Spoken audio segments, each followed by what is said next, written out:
大家好，欢迎来到股市咖啡屋。今天是2023年的10月2日，10月份的第一个交易日。今天美股三大指数是冲高回落，尾盘又拉了上去。道琼斯指数下跌了 0.22%， 纳斯达克上涨 0.67%， 标普500上涨 0.01%， 全天下跌的是9143家，上涨的只有2807家。今天为什么有那么多股票下跌？罗素2000已经开始破位，后面我们来讲一讲罗素2000的走势。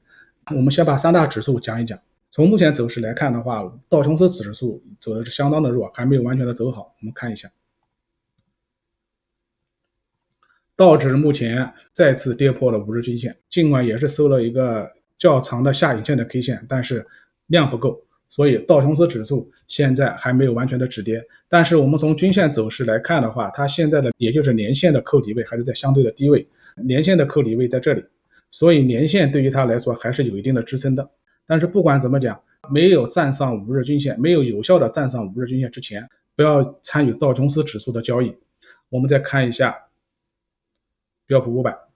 标普500的走势就略好于道琼斯指数，今天是勉勉强强站上了5日均线，而且5日均线的扣底位已经从近期的最高位明天开始扣低位，后天也是扣低位。标普500是命悬一线，它的10日均线上方的10日均线明天走完以后，周三周四快速的扣低位，所以说10日均线的压力会越来越小。如果标普500跌破了周四这一根 K 线的话，短线无论我们是在这一天进场的，还是上周四进场的，还是上周五进场的，包括今天进场的，如果跌破了周四这根 K 线低点，短线我们先出来。但是标普500还是有一定的机会，毕竟5日均线明天开始拐头，10日均线压力减小。那么我们再看一下走的最强的纳斯达克，纳指的走势相对来说就走的强很多了。今天在开盘的时候，我就跟我们会员说，只要今天这一根 K 线收在上周四这根 K 线的实体的上沿，明天纳斯达克就还有机会，因为今天的5日均线扣底位是近期的最高位，周三周四两天去扣低位的。现在纳斯达克的走势还是相对来说还是有机会的，10日均线的压力也会越来越小，同时仍旧是守住上周四这根 K 线。如果明天或者后天跌破了上周四这根 K 线，无论是在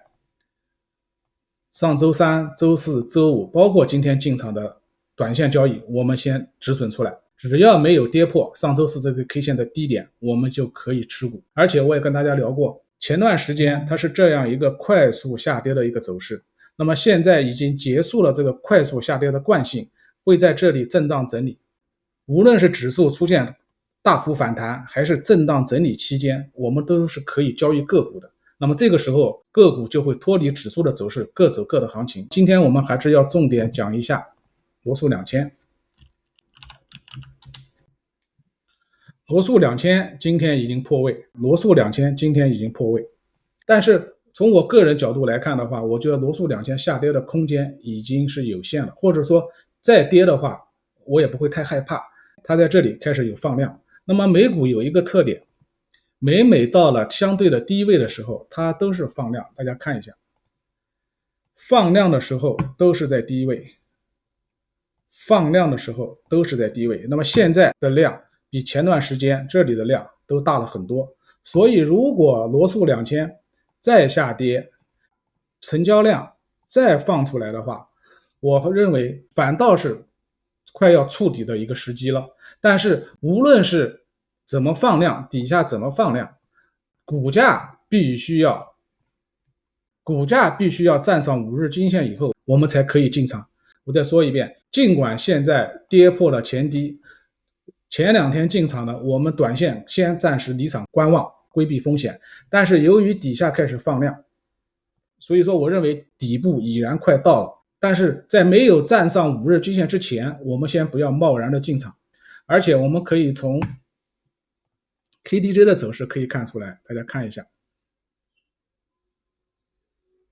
从 KDJ 的走势我们可以看出来，它是在底背离过程当中，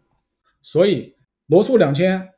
前2天进场了，我们可以暂时的离场，等它再次站上5日均线以后我们再去进场。因为现在它已经跌破了前低了，所以我们短线先离场观望。那么我们再回到纳指100看一下，纳指100的走势走的是比较强的，它的走势和纳指综合是差不多的，但是会不会走成这样的直接跌破呢？有这种可能性的，并不是说一定就能上涨。所以上周四的 K 线低点就是我们的短线防守位，只要没有跌破上周四的 K 线，它在这里整理的时候，我们都是可以做个股的，个股都是好交易的。那么我们看几档个股的走势。大家看一下，这是特斯拉的走势。那么特斯拉今天盘前公布第3季度的销售量，那么销售量不达预期，所以开盘的时候特斯拉是低开。如果你只是按照消息面来交易的话，今天就卖在了相对的低点了。那么特斯拉大家也知道，我是在这一天进场的，而且我也跟大家分享过，现在特斯拉这个 MA20 是没有压力也没有支撑的，但是我只给它3到5天时间，今天1天已经过去了。周二、周三、周四、周五这几天时间，如果特斯拉的股价不能站上 MA20， 我该跑要跑，要么站上 MA20， 或者是一种走势，它就是跌破了这一根 K 线的低点，这根 K 线的低点，我也是短线离场走人。从目前走势来看的话，我觉得特斯拉的机会还是有的，因为大家看10日均线开始扣低位，5日均线也是扣低位，拐头向上，现在特斯拉还是有机会的。但是我们从乾坤线走势来看，大家看一下，乾坤线目前现在还是在零轴之下。我也跟大家说过，零轴之下这一段的行情我们都是可以不交易的，而且它现在没有上穿零轴，只不过是现在的走势有点像这里的走势，我们是在做左侧交易，有没有可能走成这样的行情？有这种可能性，但是也可能失败，所以我们的防守点是一定要设置好的。也就是说，现在手中有我是可以拿着的，但是一旦跌破了这根 K 线低点，该跑还是要跑。我们再看一下谷歌，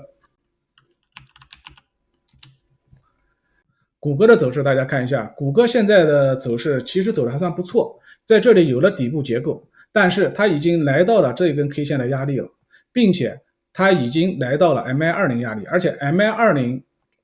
目前来看的话还是有压力的，如果手中有可以拿着，手中没有，我觉得现在进场去做谷歌的机会并不是很好。而且我们从乾坤线走势来看，乾坤线它现在也没有上零轴，所以这一段它只是一个反弹，并没有走成一个强势。手中有可以拿着，手中没有，我觉得现在进场不是好机会，因为它已经来到了压力了，已经来到压力。相同走势还有英特尔，英特尔也是的，大家看，现在乾坤线在零轴之下，目前还没有上穿零轴。那么我们再看一下均线的走势，大家就明白了。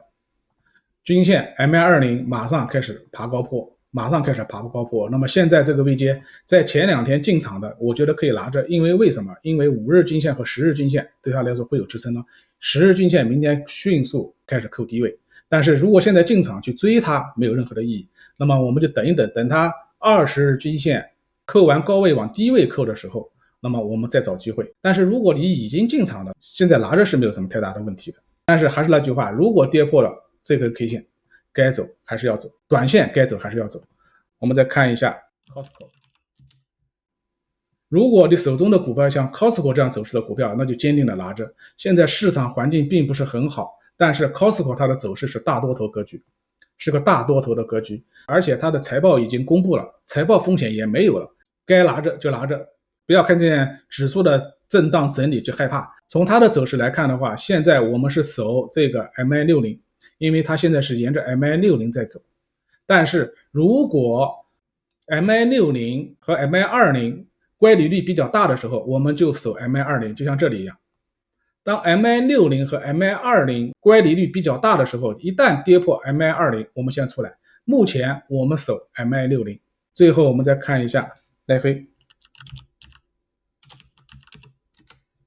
现在很多的股票都出现了这样快速的下跌，而且连续下跌了10几天了，天天创新低。奈飞今天已经给出了5日均线拐点的走势，而且我们看一下 4K 的走势，4K 的走势今天也给出了信号了。如果这里红翻绿像这里一样的变成了红翻绿，我们可以进场交易。如果没有这个指标 MACD 黄金交叉也是可以进场交易，但是从它的走势来看的话，现在只是看反弹，反弹目标位就是这一根 K 线，因为这根 K 线是前期的底部，所以它的反弹目标位我们现在目前先看到400元左右。现在很多的股票都走出了这样的行情，但是必须要有这个橘黄色的柱体的时候，我们才可以关注。没有橘黄色柱体的股票，我们现在还是不能去进场的。比如说波音，大家看一下，波音很久之前在这一天的时候，它就已经进入了4K， 但是一直在快速的下跌，没有给出一个橘黄色的柱体，一直没有给出橘黄色的这样一个柱体，我们就不能进场，它就不属于 4K 的交易方法。并不是说越跌越买，跌完以后要有止跌迹象、止跌信号以后，后期的走势一旦给出信号，我们就可以进场做反弹。好，那么我们最后再总结一下，我们回到指数再看一下，